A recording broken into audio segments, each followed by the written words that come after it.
شايفين بقى انا طلعت كميه قد ايه من ربع كيلو بانيه.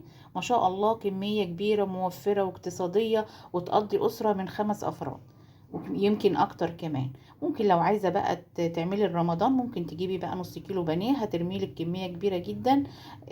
وكل سنه وانتم طيبين. تابعوني بقى واعملوا لي لايك واشتراك في القناه، وبألف هنا، والسلام عليكم ورحمه الله وبركاته.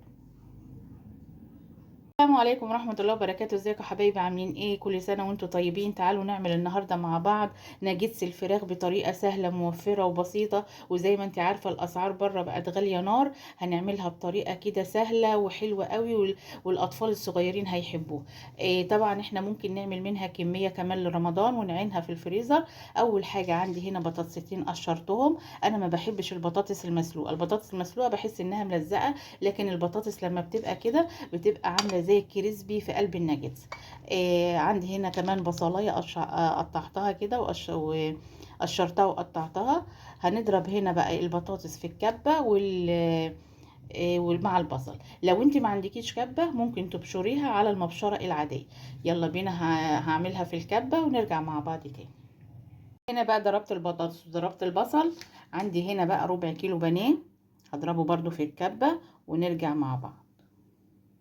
ضربت هنا بقى البطاطس وضربت البصل وضربت الفراخ معايا، وصفيت البطاطس والبصل عشان ما تبقاش مرقة معايا. لازم تصفي البطاطس والبصل. عندي هنا بقى البهارات: فلفل اسود، بصل بودر وتوم بودر وكاري وكمون وملح. ابدأ كده بقى ايه، ادعك كله مع بعضه. حاولي ان انت لما تيجي تضربي البطاطس ما تهرسيهاش قوي، تحسي كده بطعمتها وانت ايه بتاكليها بعد ما تسويها. تحسي ان في حاجه كده بتقرمش في قلب الايه الناجتس بتاعي. انا ممكن اعملها في الكبه، بس انا ما بحبش اعملها في الكبه،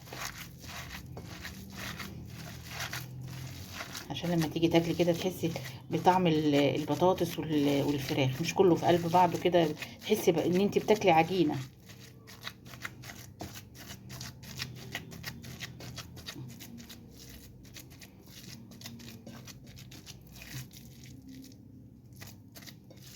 ومش مرقه معايا، هي حلوه معايا ازاي؟ عشان انا صفيت البطاطس والبصل بتاعي. جبت الكريسبي كده من عند العطار، جبت ب10 جنيه. هبدأ اعمل بقى الناجتس كده. تعملي بقى الحجم اللي انت عايزاه.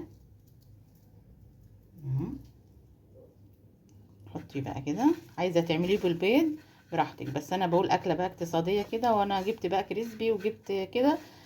فبحاول ايه اعمل اكلات اقتصاديه موفره. هقليه كده وهيبقى طعمه في منتهى الروعه.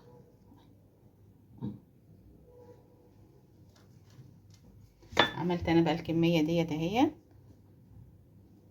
هكمل بقى واوريكم الربع كيلو طلع قد ايه.